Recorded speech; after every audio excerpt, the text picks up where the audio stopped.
Relativno zahtevno je odgovoriti na vprašanje, katere so najhujše bolezni našega časa. Ko sem dobil to vprašanje, sem razmišljal v eni smeri.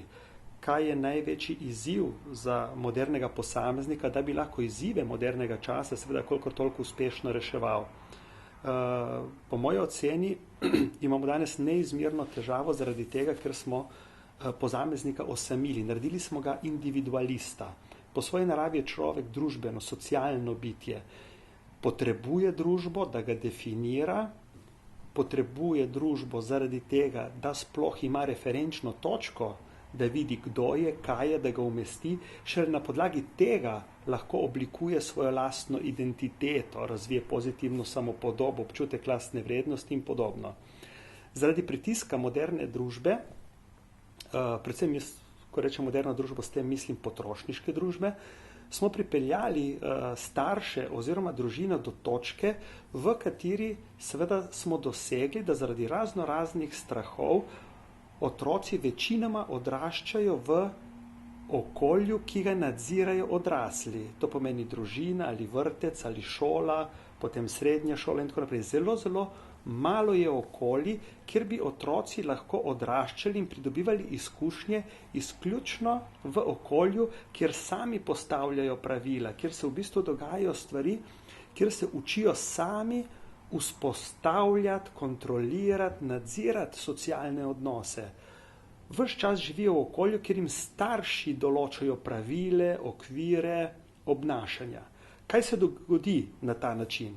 Seveda otrok v družini odrašča kot edinstven, tudi če ima brata ali sestro in tako naprej, je edinstven, je poseben, je izjemen, je izreden in te informacije seveda prevladujejo nad tistimi, ki bi jih dobival v socialni skupnosti enako starih otrok, ki bi se igrala brez nadzora odraslih. To pomeni, da je samo eden izmed množice, da včasih ima prav, včasih nima prav, včasih se ga posluša, še večkrat seveda se ga ne posluša, včasih se mu mnenje upošteva, še večkrat se njegovo mnenje ne upošteva in podobno.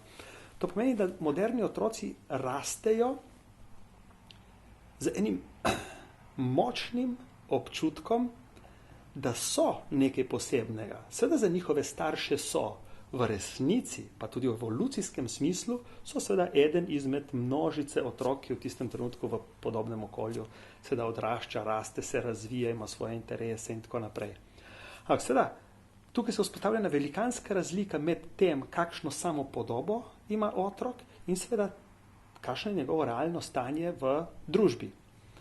No in tukaj, otrok seveda doma se počuti izjemen, starši mu ves čas dajo tak občutek, delajo stvari namesto njega, mu rešujejo njegove probleme in tako naprej. Običajno seveda zaradi tega, da bi mu pomagali, da bi bili hitrejši, da bi hitreje opravili stvari, da bi bilo otroku lažje. V resnici pa zaradi tega, ker starši ne prenesijo frustracijskega pritiska, ki ga postavljajo otroci s svojimi zahtevami in seveda v krivdi, da mu ne dajo dovolj, mu seveda nerazumno popuščajo, nerazumno delijo materialne dobrine in seveda otrok ne dobi prave informacije o tem, kdo je v socialnem kontekstu. On ve, kdo je kot oseba, njegov ego ima kristalno jasno podobo, kdo on je. Samo to je svetlobna leta narazen od tistega, kar on v resnici v družbi velja.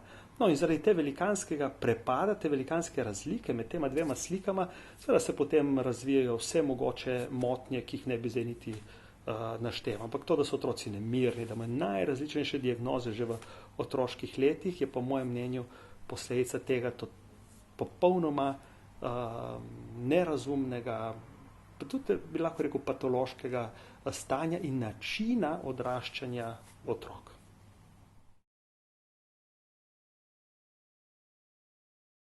Posledice, ki jih ima tak način življenja, ta hiter tempo, ta občutek, da je otroku treba vse dati, ker če ne bomo vse zamudili, seveda ima za posledico, da odrašča generacija, ki ima, ko je sama s sabo, neverjetno dobro samopodobo, ko pa seveda trči ob realni svet, ob družbo taka, kot je, seveda se ta samopodoba običajno podre.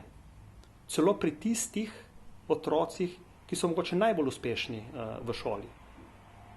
Danes opažamo otroke, ki imajo prav dobro, odličen uspeh in imajo zelo, zelo resne težave s svojo samopodobo, so celo depresivni in podobno, zaradi tega, ker niso tako briljantni, kot so si zamislili. Imate otroka, že res si dobil 5, ja, ma nisem imel vseh točk in čuti občutke slabe samopodobe, nevrednosti, ki seveda potem se stopnjujejo tudi v depresijo in tako naprej, ravno zaradi tega, ker pride do te preomenjene razlike med tem informacijo, ki ti jo daje družba in tem, kakšen seveda se vidiš sam sebe.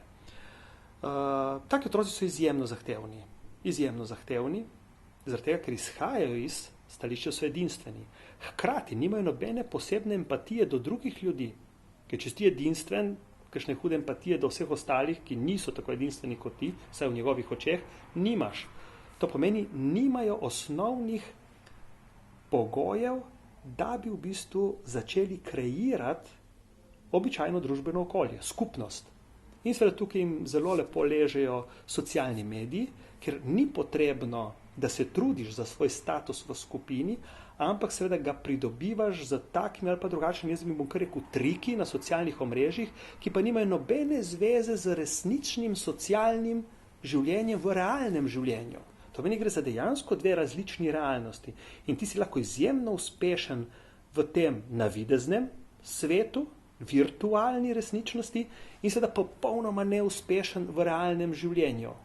In dejansko mladi se večinoma, tudi ko se jaz pogovarjam, počutijo, da živijo v dveh okoljih in seveda kam se zatekajo? Zatekajo se vse bolj tja, kjer vendarle lahko imajo občutek, da so kolikor toliko edinstveni, zaradi katerega koli razloga že.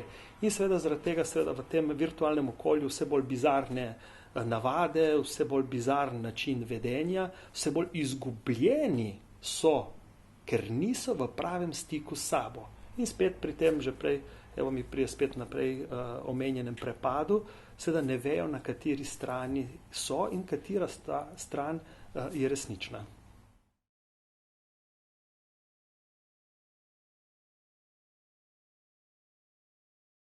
Seveda, ko prihajamo odrasli v stik z otroki, se sprašujemo, kaj jim lahko damo, kaj mi lahko naredimo namesto njih. V bistvu je odgovor čim manj.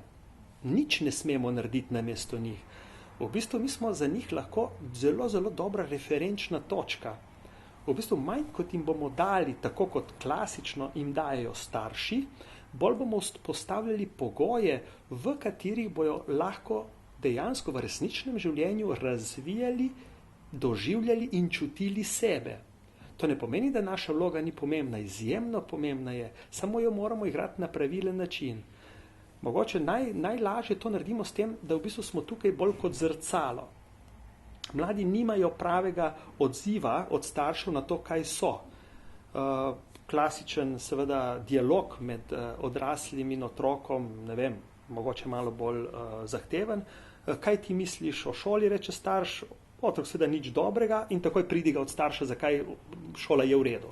Kaj misliš o travi, spet otrok, trava ni nič posebnega in starš spet pridiga, zakaj trava je nevarna in tako naprej.